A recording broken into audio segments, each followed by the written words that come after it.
Good morning student, how are you? आज मैं आपको वीर अभिमन्यु पढ़ा रही हूँ। संसार में वीरता के इतिहास में अभिमन्यु का नाम अमर है। एक युग था जब हमारे देश में ऐसे बालक उत्पन्न होते थे जो न्याय, धर्म और देश के आगे अपना नाम तुच्छ समझते थे। महाभारत के युद्ध में 16 वर्ष के किशोर वीर अभिमन्यु ने अपनी जिस असाधारण वीरता, साहस और शौर्य का परिचय दिया, वह आज भी हमारी प्रेरणा का स्रोत है। अभिमन्यु महान धनुर्धारी अर्जुन के पुत्र थे। उनकी माता का नाम सुभद्रा था, जो भगवान श्री कृष्ण की बहन थी। एक बार की बात है, जब अभिमन्यु गर्भ में ही थे, उनकी माता सुभद्रा अपने भाई श्री कृष्ण के साथ अपने मायके द्वारिका जा रही थी। यात्रा बहुत लंबी थी। उस काल में रथों पर ही प्रवास होता था, इसलिए बहन के कहने पर कृष्ण ने अर्जुन की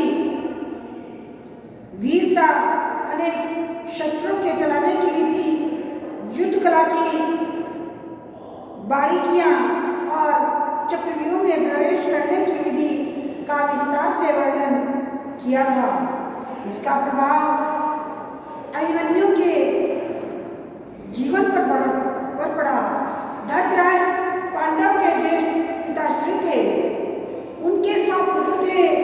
वे सब कौरव कहलाते थे। कौरव पांडव से ईर्ष्या करते थे, यानी जलते थे।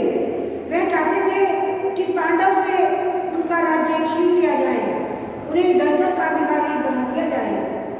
कौरवों की चाल से पांडव जुए में हार गए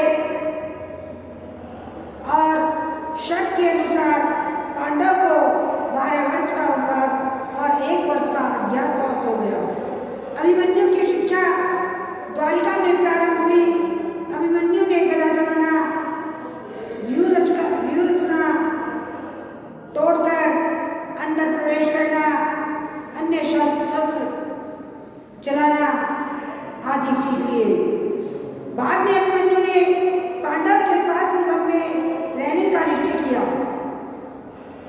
वनवास के जीवन में पांडवों को अनेक कठिनाइयों का सामना करना पड़ा, किंतु पांडव कभी धर्म और मर्यादा से विचलित नहीं हुए। अभिमन्यु का विवाह विराट राज्य की राजकुमारी उत्तरा से संपन्न हुआ। अज्ञातवास समाप्त होने के बाद शर्त के अनुसार पांडव को उनका राज्य लौटाया जाना था, परंतु कौरवों के मन में बेईमानी थी। दुर्योधन ने